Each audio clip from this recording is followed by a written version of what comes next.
Teoria geral das provas. Conceito de prova. Não se trata de tema pacífico na doutrina a conceituação de prova. Dificuldade acentuada pela diversidade de sentidos que pode ter o termo prova. O termo é utilizado no direito e fora dele, não sendo estranho aos leigos, por exemplo, a tradicional exigência de uma namorada decepcionada. Então prove que me ama. Ou ainda a sugestão de um garçom: por que você não prova essa nova cerveja, etc. E mesmo dentro do campo do direito, encontra-se muita divergência no tratamento conceitual do tema, até porque são diversas as áreas afeitas à questão da prova. Costuma-se dizer, com inegável acerto, que o termo prova é plurissignificante, dentro e fora do mundo do direito em geral e do processo em particular.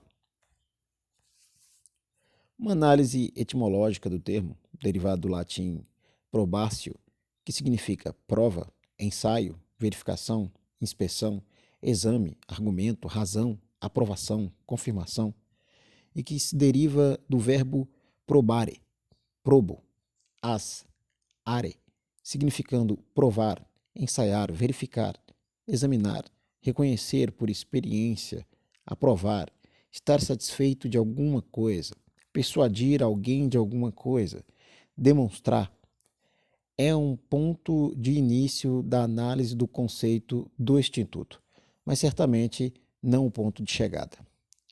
Do próprio significado do termo prova, já se percebe a possibilidade de sua utilização em diversos sentidos. No campo processual, o termo é empregado em diferentes acepções, fator complicador de sua exata conceituação. Pode significar a produção de atos tendentes ao convencimento do juiz, confundindo-se, nesse caso, com o próprio procedimento probatório. Por exemplo, o autor tem o ônus de provar, ou seja, de praticar os atos atinentes à formação do convencimento do juiz. Pode significar o próprio meio pelo qual a prova será produzida, prova documental, prova testemunhal, etc. Pode significar a coisa ou pessoa da qual se extrai informação capaz de provar a veracidade de uma alegação, ou seja, a fonte de prova, documento, testemunha. Pode significar o resultado de convencimento do juiz. Por exemplo, esse fato está devidamente provado nos autos. Há doutrinadores que preferem conceituar a prova como sendo os meios ou elementos que contribuem para a formação da convicção do juiz a respeito da existência de determinados fatos. Outros entendem a prova como a própria convicção sobre os fatos alegados em juízo. Há ainda os que preferem conceituar a prova como um conjunto de atividades de verificação e demonstração que tem como objetivo chegar à verdade relativa às alegações de fatos que sejam relevantes para o julgamento. Espécies de prova. É tradicional na doutrina a classificação da prova quanto ao fato, diretas ou indiretas, quanto ao sujeito, pessoais e reais, quanto ao objeto, testemunhas, testemunhais, documentais e materiais, e quanto à preparação, causais ou pré-constituídas. A prova direta é aquela destinada a comprovar justamente a alegação de fato que se procura demonstrar como verdadeira. Já a prova indireta é aquela destinada a demonstrar as alegações de fatos secundários ou circunstanciais, das quais o juiz, por um raciocínio dedutivo, presume como verdadeiro o fato principal. As provas indiretas são conhecidas como indícios. A prova pessoal decorre de uma consciente declaração feita por uma pessoa, enquanto a prova real é aquela constituída por meio de objetos e coisas que representam fatos sem, na verdade, declararem conscientemente sua veracidade.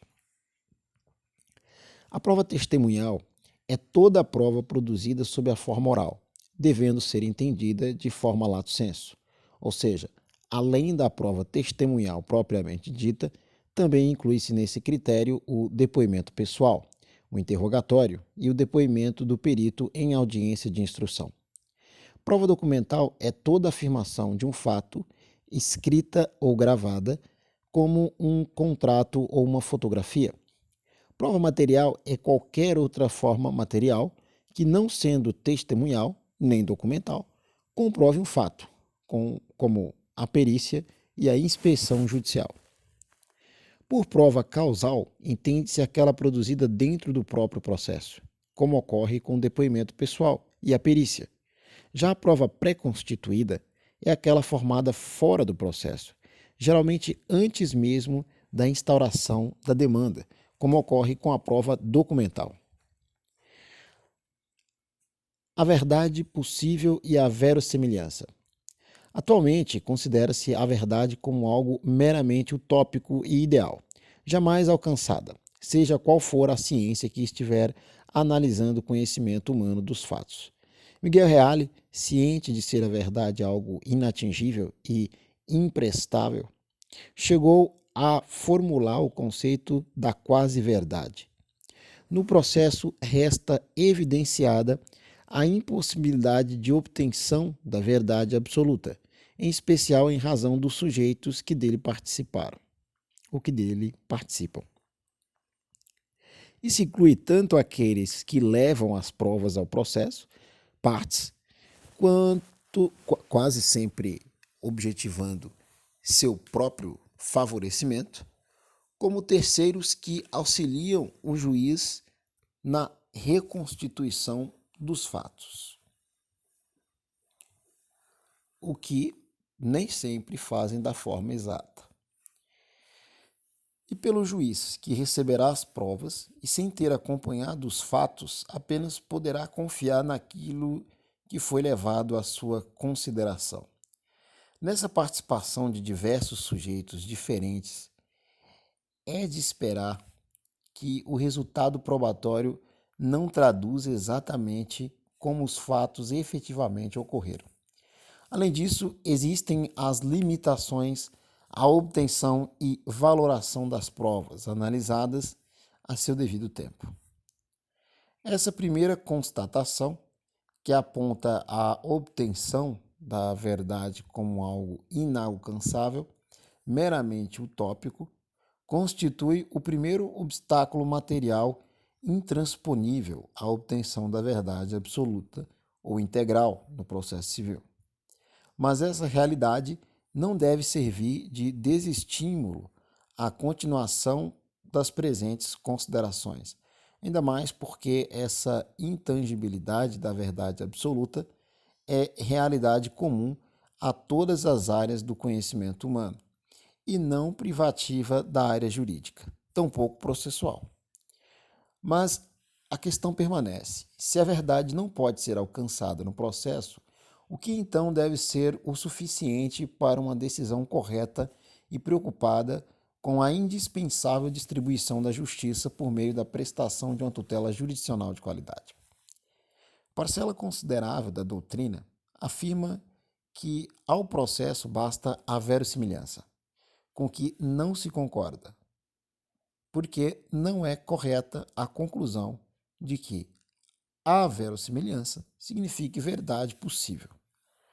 A primeira é a aparência da verdade pela mera alegação de um fato que costuma ordinariamente ocorrer, enquanto a segunda continua a ser uma mera aparência da verdade, dado que esta é impossível de ser alcançada.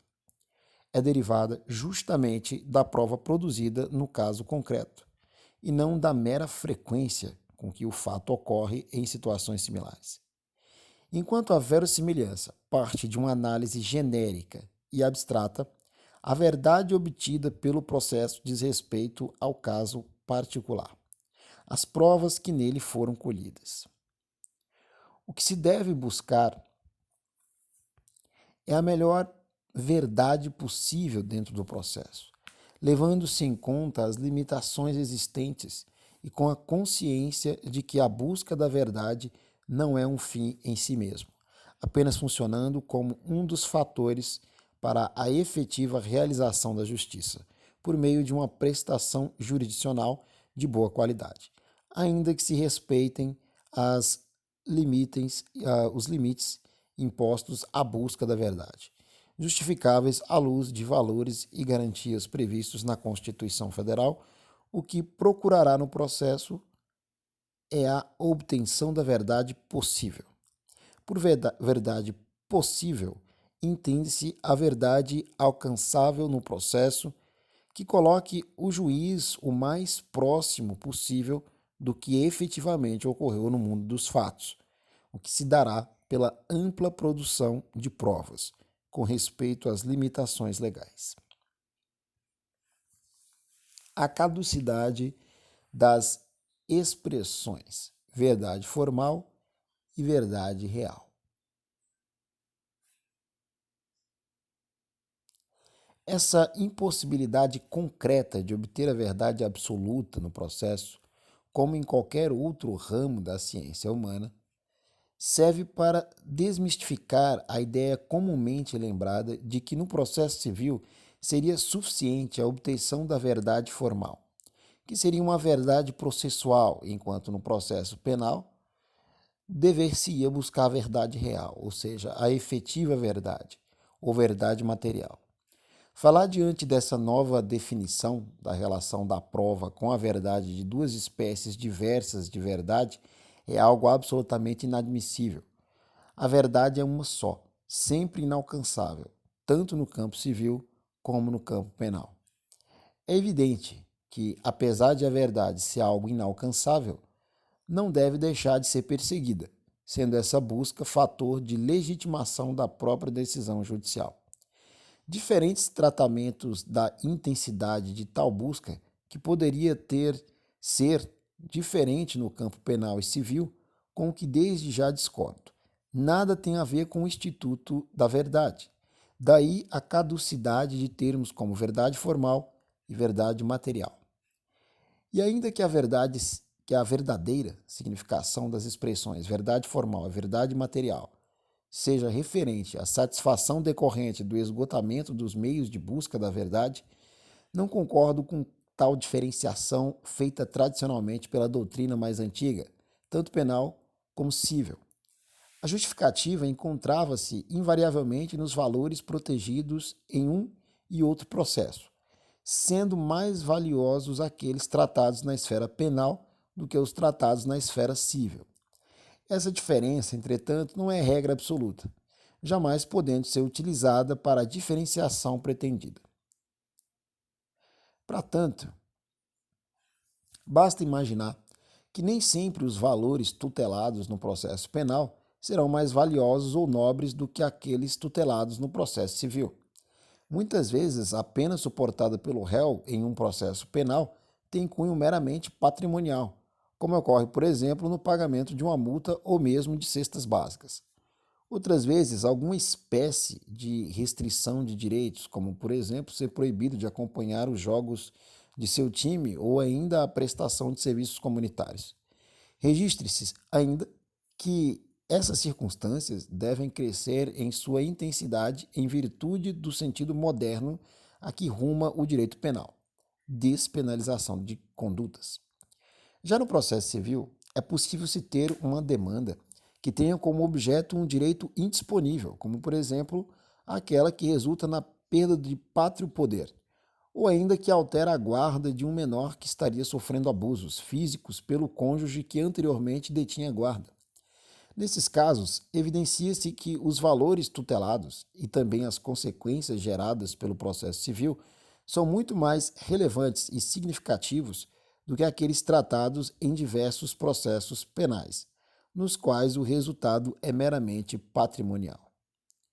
O melhor resultado possível do processo que se entende mais apto a recorrer com a ampla produção de prova diz respeito a qualquer processo, seja ele penal ou civil, considerando-se que a qualidade da prestação jurisdicional será sempre o valor supremo a ser buscado em todo o processo judicial, independentemente do direito substancial que se está debatendo em juízo. A verdade alcançável no processo será sempre uma só, nem material, nem formal, mas processual, ou seja, aquela que decorrer da mais ampla instrução probatória possível, o que deve ocorrer independentemente da natureza do processo ou ainda da espécie de direito substancial debatido. Mas ainda assim, poder-se-á alegar que as regras procedimentais no processo civil, com suas preclusões, presunções e restrições probatórias a alguns meios de provas, geram como consequência um tratamento diferenciado daquele existente no processo penal. Apesar das inegáveis diferenças procedimentais, há nitidamente uma tendência para que tenham no processo civil a verdade possível, ah, ah, para que também no processo civil a verdade possível não fique em segundo plano. Seja como for, e ainda que se admita que as restrições no processo civil sejam em maior número e com maior intensidade do que aquelas vistas no campo penal, em ambos só será possível uma única verdade, que aquela é processualmente alcançável. Sendo absolutamente incorreto o diferente tratamento dado tradicionalmente a essas duas áreas do direito, falando-se em verdade real para o processo penal e verdade formal para o processo civil. Direito à prova processual civil. Encontra-se na doutrina uma forte tendência da defesa da natureza constitucional do direito à prova, que, embora não esteja expressamente previsto no texto maior, seria decorrência da moderna visão do princípio da inafastabilidade da tutela jurisdicional prevista no artigo 5º 35 da Constituição. Atualmente analisado à luz do acesso à ordem jurídica justa desenvolvida. Dentro dessa nova visão do princípio constitucional, visivelmente preocupada com a qualidade da prestação jurisdicional, encontra-se o direito à prova, que garantirá o efetivo exercício do devido processo legal, em especial o respeito ao contraditório. A garantia do devido processo legal e do contraditório, ambos garantidos de forma expressa, como nossa Constituição Federal, alçam o direito, por nossa Constituição Federal, alçam o direito à prova no processo civil ao patamar constitucional. Esse direito à prova, entretanto, apesar de alcançado ao patamar constitucional, naturalmente não é absoluto. Aliás, como qualquer outro direito, encontrando limitações tanto no plano constitucional como no infraconstitucional. A exclusão de uma prova no processo judicial sempre será prejudicial, causando, portanto, um mal que somente encontrará justificativa quando esse mal for considerado um mal menor se comparado com os outros valores e garantias que seriam maculados para a aceitação da prova. Reconhece-se que a limitação à busca da verdade seja algo maléfico, mas que em diversas hipóteses pior seria a permissão no caso concreto de sua utilização. Além da constatação de que nenhum direito é absoluto, e dessa forma também não poderia ser o direito à prova, há outro importante fator a afastar qualquer pensamento que rume em sentido contrário. A obtenção da verdade não é um fim em si mesmo, que deve ser perseguida sem qualquer outra valoração ou ponderações sobre os outros escopos buscados pelo processo. Por mais importante que seja a busca e obtenção da verdade alcançável, jamais poderá ser considerado que a busca da verdade seja o único objetivo no processo. Tal pensamento, além de indevidamente restringir-se a tão somente um dos diferentes escopos do processo, faria com que a busca da verdade fosse algo absoluto, sem limite, admitindo-se qualquer espécie de prova, produzida de qualquer forma e em qualquer momento do processo, o que inclusive nos levaria de volta à época da barbárie, com a admissão, por exemplo, da prova obtida mediante ameaça ou tortura. A busca da verdade é o que legitima a atividade jurisdicional, mas não pode e não deve ser considerado um fim em si mesmo. A obtenção da verdade, ou da quase-verdade, faz parte de uma série de escopos do processo, e com eles deverá conviver da melhor forma possível. A função cumprida pela prova no processo, portanto, não deve ser alçada a algo absoluto ou que não deva sofrer restrições, sob pena de complicadas e inaceitáveis distorções. Nem sempre a verdade será a grande preocupação do operador no caso concreto, e nem por isso poder-se-á indicar que a atuação jurisdicional tenha sido irregular ou viciada. A mera busca da verdade já era o suficiente para legitimar a decisão judicial. Objeto da prova. Há controvérsias a respeito do que seja exatamente o objeto de prova, entendendo parcela da doutrina que são os fatos, enquanto outra parcela entende que são as alegações de fato. Para a segunda corrente doutrinária, o fato ocorreu ou não, existe ou não, enquanto a veracidade atinge exclusivamente as alegações de fato, que podem ser falsas ou verdadeiras. Para a primeira corrente doutrinária, o objeto são os fatos, porque nem sempre o objeto de prova é constituído de alegações, bastando, para tanto, lembrar os fatos que podem ser considerados de ofício pelo juiz, ainda que as partes não os tenham alegados no processo. O artigo 374, caput do novo CPC, parece adotar o primeiro entendimento, da mesma forma como ocorria com o artigo 334 do CPC de 73. Afinal, tanto o novo como o antigo dispositivo prevêem que o objeto da prova serão os fatos, e não as alegações de fato. Seja como for, a discussão é acadêmica e não gera consequência prática. A melhor doutrina ensina que o ônus da alegação dos fatos pelas partes limita-se aos fatos jurídicos principais, que vinculam a atividade jurisdicional. O mesmo, entretanto, não ocorre com o fato simples, secundário, que poderá ser levado em consideração pelo juiz, ainda que não tenha sido alegado pelas partes. Esses fatos, que o juiz pode conhecer de ofício, podem não ser objeto de alegação das partes, e ainda assim influenciarão o julgamento. O melhor, portanto, é afirmar que o objeto de prova não são os fatos, nem as alegações de fato, mas os pontos e ou questões de fato levadas ao processo pelas partes ou de ofício pelo próprio juiz. Exclusão do objeto de prova. Artigo 374 do novo CPC. Nem todos os pontos ou as questões de fato, entretanto, são objeto de prova, excluindo dessa exigência as alegações que tenham como objeto fatos impertinentes ou irrelevantes à solução da demanda, fatos notórios, fatos confessados, alegações de fato não controvertidas, questões de fato em cujo favor milite presunção legal de existência ou veracidade. Registre-se que a primeira hipótese de alegações de fato descrita como excludente do objeto da prova não está consagrada no artigo 374 do novo CPC, dispositivo responsável pela previsão das outras 4 hipóteses acima indicadas. E pode até existir uma razão para tal seletividade legislativa.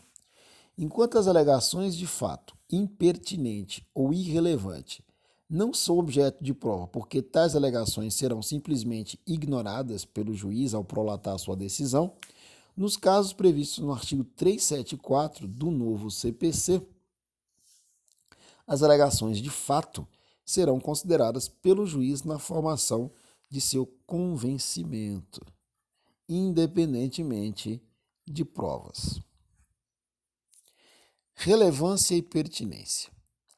A produção de provas de alegações de fatos impertinentes, ou seja, que não são relevantes à causa posta à apreciação do juiz, é medida inútil e por isso deve ser evitada em prol do princípio da economia processual. O mesmo ocorre com os fatos irrelevantes, que, mesmo dizendo respeito à causa, em nada influenciam o convencimento do juiz. Fatos irrelevantes e impertinentes não modificam o conteúdo da decisão judicial, o que dispensa a produção de prova a seu respeito. Também são considerados irrelevantes os fatos impossíveis e os de prova impossível, por disposição da lei. Por exemplo, prova contra presunção absoluta, ou pela natureza do fato, perícia sobre bem que não existe mais. É justamente por isso que o juiz, destinatário da prova, deve, no saneamento do processo, fixar os pontos controvertidos que serão objeto de prova, para evitar o desenvolvimento da atividade probatória inútil. Como já visto, seguindo a tradição do artigo 334 CPC de 73, o artigo 374 do novo CPC não inclui entre as hipóteses excludentes do objeto de prova as alegações de fatos impertinentes e irrelevantes. De qualquer forma, pode-se extrair a exclusão da alegação de fatos irrelevantes e impertinentes do objeto da prova do artigo 370, parágrafo único do novo CPC, que prevê que o juiz indeferirá em decisão fundamentada as diligências inúteis ou meramente protelatórias, regra já prevista no artigo 130 do CPC 73. O indeferimento previsto no dispositivo legal impede que determinadas alegações de fato que não interessem ao juiz na formação de seu convencimento sejam incluídas no objeto da prova. Fatos notórios. Quando se excluem, do objeto da prova, os fatos notórios, não se deve exigir a notoriedade absoluta, sob pena de inutilização do dispositivo legal.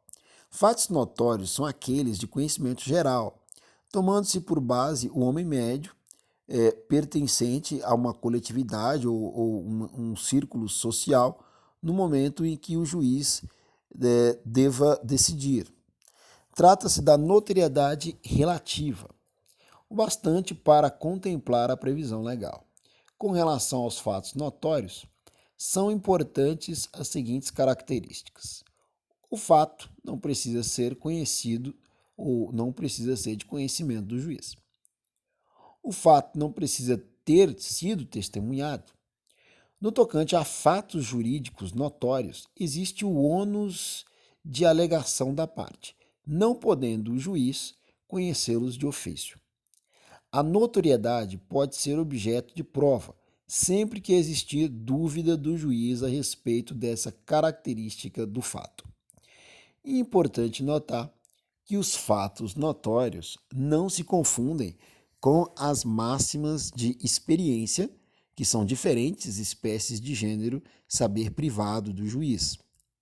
Enquanto os fatos notórios se referem a fatos determinados que ocorreram a cuja existência tem acesso de maneira geral as pessoas que vivem em determinado ambiente sociocultural, as máximas de experiência são juízos generalizados e abstratos, fundados naquilo que costuma ocorrer, que autorizam o juiz a concluir por meio de um raciocínio intuitivo que em identidade de circunstâncias também assim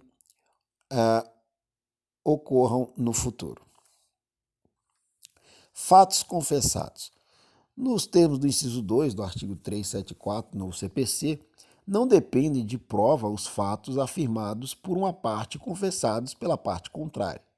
O dispositivo é repetição no artigo 334, inciso 2 do CPC de 73.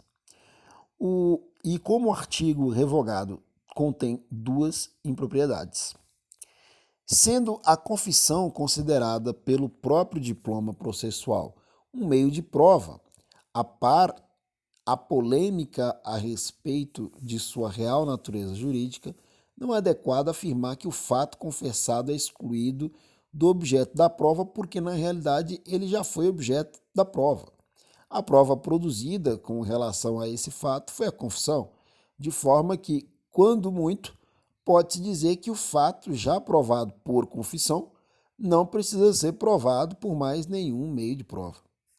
Parece, inclusive, ter sido o objetivo do legislador. Ocorre, entretanto, que a confissão não é prova plena, de forma que, mesmo um fato tendo sido objeto de confissão, o juiz não é obrigado a considerá-lo como verdadeiro. Significa dizer que, mesmo já havendo o meio de prova confissão, caso o juiz não se sinta convencido, poderá determinar a produção de outros meios de prova, com o que deixará escancarada a incorreção da hipótese excludente do objeto da prova previsto no inciso 2 do artigo 374 do novo CPC. Ausência de controvérsia. Também a alegação de fato não controvertida não será objeto de prova, já que a produção da prova se dá justamente para convencer o juiz da veracidade de determinada alegação de fato. E não havendo controvérsia, o juiz já considerará verdadeira tal alegação, gerando a desnecessidade de produção de prova. Assim, havendo aceitação expressa ou tácita da parte quanto às alegações de fato da parte contrária, as mesmas não serão controvertidas, não formarão a questão, ponto controvertido, e serão excluídas da fase probatória, por serem consideradas como verdadeiras pelo juiz. É preciso, entretanto, fazer uma ressalva. Excepcionalmente, os fatos não impugnados serão ainda assim considerados controversos por imposição da lei. Cria-se, portanto, uma ficção jurídica, tornando a lei um fato controvertido, mesmo sem que tenha havido real controvérsia. E o que ocorre com as exceções legais ao efeito de presunção da veracidade dos fatos alegados pelo autor diante da revelia do réu, previsto nos incisos 345 do novo CPC e nas exceções ao princípio da eventualidade na contestação, previsto nos incisos e parágrafo único do artigo 341 do mesmo diploma legal. Presunção. Por fim, também não será exigida a prova de alegações de fatos em cujo fator milite a presunção legal de existência ou veracidade. A presunção representa o resultado de um processo mental que, partindo de um fato demonstrado como ocorrido, permite a conclusão de que outro fato, ainda que não provado, seja também considerado como existente ou ocorrido. Há uma relação entre fato indiciário, provado, e fato presumido, não provado, decorrente da contestação lógica de que, se o primeiro ocorreu, muito provavelmente o segundo também terá ocorrido. A melhor doutrina afirma corretamente que a presunção não se confunde com a prova, sendo a primeira um ponto de chegada, correspondente ao conhecimento adquirido pelo juiz, e a segunda um ponto de partida, algo que permite o juiz adquirir o conhecimento de algum fato. O indício, por sua vez, ao mesmo tempo, um ponto de partida, algo que permite ao juiz o conhecimento, e um ponto de chegada, um fato provado. A presunção pode ser relativa, iuris tantum, ou absoluta, iuris et de iure. Legal, ou judicial. Na presunção relativa é admitida a prova em sentido contrário, de forma que o fato presumido será considerado ocorrido pelo juiz, desde que a parte contrária não produza prova que afaste tal presunção. Como se pode notar, na presunção relativa, a questão fática não é efetivamente excluída do objeto da prova, somente dispensando-se a parte que faz a alegação de produzir prova no sentido de convencer o juiz de sua alegação. Dessa realidade, é correta a conclusão de que, na hipótese de presunção relativa, não há exclusão do objeto da prova, mas meramente uma inversão do ônus probatório, cabendo à parte que não alegou o fato convencer o juiz de sua não existência ou ocorrência. Exemplo clássico de presunção relativa vem consagrado no artigo 2º da Lei 8560 de 92, que adota entendimento expresso na súmula 301 do STJ, que determina a presunção de paternidade na hipótese de o réu se negar injustificadamente a realizar o exame pericial de DNA para o tribunal. Não basta a mera recusa em realizar o exame, cabendo ao autor a produção de prova mínima que, ao menos, traga o processo algum indício de paternidade. Registre-se que o STJ limita essa presunção à pessoa do pretenso genitor e não ao descendente, por ser um direito personalíssimo e indisponível. Ainda no tocante ao exame pericial de DNA, não pareceu ter o STJ dado o melhor entendimento a respeito do significado de presunção relativa na hipótese de recusa ou não comparecimento injustificado do alegado pai ao exame pericial. Segundo o critério ou o criticável julgado, na hipótese ora analisada, a presunção relativa não pode servir de único fundamento da decisão de procedência do pedido, cabendo ao autor provar suas alegações por outros meios de prova.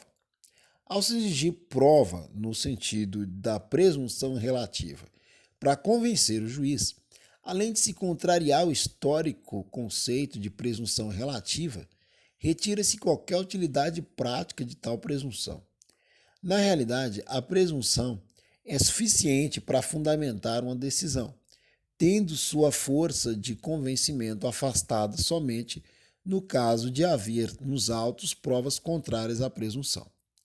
Costuma-se afirmar que a presunção absoluta impede a produção de prova em sentido contrário, o que é somente parcialmente exato. A presunção absoluta retira um elemento componente do ato de sua estrutura original, de forma que o ato será considerado mesmo se ausente tal elemento. Conforme ensina a melhor doutrina, exigindo a lei os elementos A, B e C para a existência ou validade de um ato, pode o legislador dispensar um deles, de forma que o ato será considerado existente ou válido somente com a presença de dois desses elementos.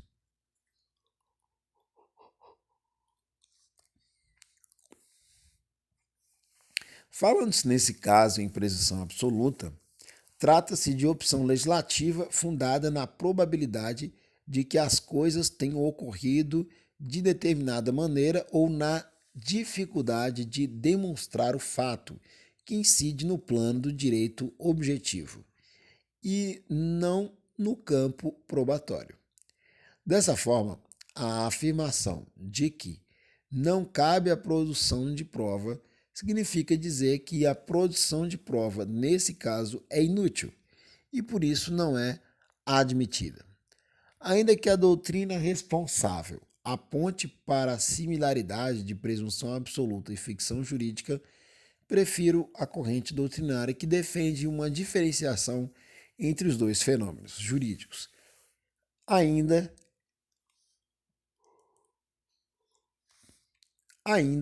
que a consequência prática em sua utilização no processo seja a mesma. A presunção absoluta é fundada numa grande probabilidade de o fato presumido ter realmente ocorrido, enquanto a ficção jurídica é fundada em fato que provavelmente não tenha ocorrido, mas que por opção legislativa consideram-se produzidas os mesmos efeitos do fato efetivamente se ele tivesse ocorrido. Na ficção jurídica, há uma consciente opção legislativa de, mesmo diante de evidências de não ocorrência do fato,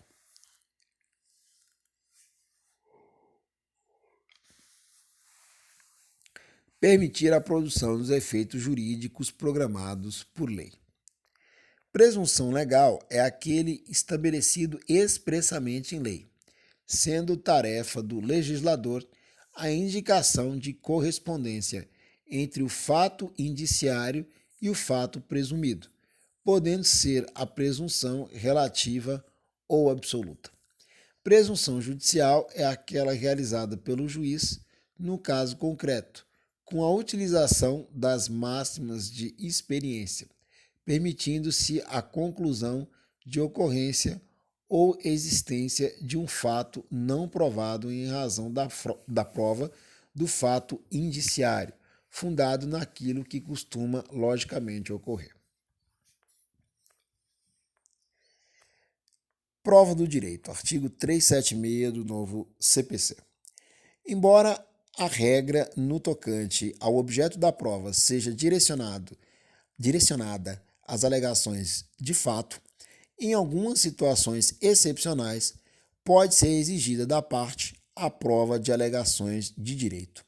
Dá-se tal possibilidade, não é de antemão obrigatório, devendo o juiz, no caso concreto, determinar a produção da prova, nas alegações de direito municipal, estadual, estrangeiro e consuetudinário. Exigir da parte a prova do direito, na realidade, é exigir a prova da existência e vigência da norma legal, conforme invocada pela parte, conforme artigo 14 da LINDB, antes denominada LIC, sendo essa exigência dispensável caso o juiz conheça o direito. É importante registrar que, no caso de direito municipal e estadual, é exigido do juiz o conhecimento da lei local em que exerce seu ofício, somente podendo exigir a prova de local onde não esteja exercendo sua função jurisdicional. Os meios de prova nessa atípica situação do direito como objeto da prova são os mais diversos possíveis, devendo o juiz, no caso concreto, analisar sua idoneidade. Assim, o direito estrangeiro pode ser provado por compêndios de legislação atualizada, certidão diplomática ou até mesmo por meio de livros de doutrina atualizados. O direito estadual e municipal pode ser provido por meio de publicação da lei no Diário Oficial ou certidão obtida junto ao órgão legislativo competente. O direito consuetudinário pode ser provado por qualquer forma lícita, inclusive por meio de testemunhas.